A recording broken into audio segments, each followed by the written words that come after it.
Saudi अरब ने Shanghai ताउन तंजीम में शमूलियत इख्तियार कर ली। गैर मुल्की खबर एजेंसी के मुताबिक सऊदी काबीना ने शंघाई ताउन तंजीम में शमूलियत की मंजूरी दे दी। सऊदी अरब ने डायलॉग पार्टनर की हैसियत से तंजीम में शमूलियत की है, जो मुकम्मल रुकनीत की तरफ पहला कदम है।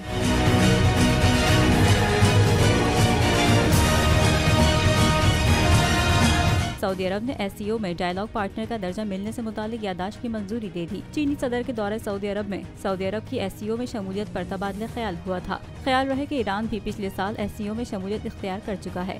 SCO में चीन, रूस, पाकिस्तान, भारत और वस्त एशियाई ममालिक शामिल हैं।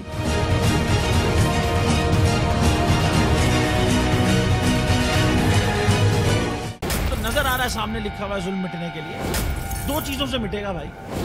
एक, अदल की कुर्सी पे जो लोग बैठते हैं ना, वो अदल के हिसाब से फैसले करने लगे। दूसरा, कौम निकल खड़ी उस जुल्म के खिलाफ, तो जुल्म खत्म हो जाएगा। या इन दोनों में से कोई एक चीज हो जाए या दोनों हो जाए। अगर 420 का मुकदमा था, उस वक्त अदलिया में जो लोग बैठे हुए केस देख रहे थे, वो पूछते ना यार चीट हुआ कौन है। जब उनको दिखता कोई चीट नहीं हुआ, केस खत्म कर देते। तो जालिम जुल्म कर ही नहीं पाता। 9 जजेस ने नोट बिफोर किया मेरे केस को यार, 1.5 साल चला।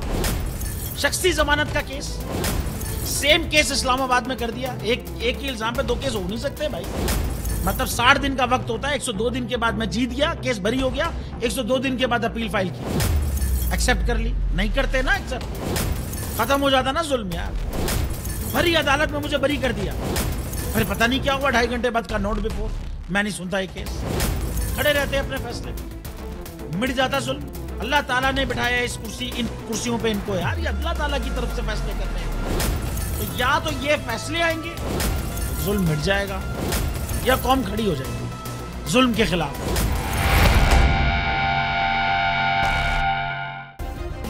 सब्सक्राइब करें और बेल दबाएं ताकि कोई खबर रह न जाए।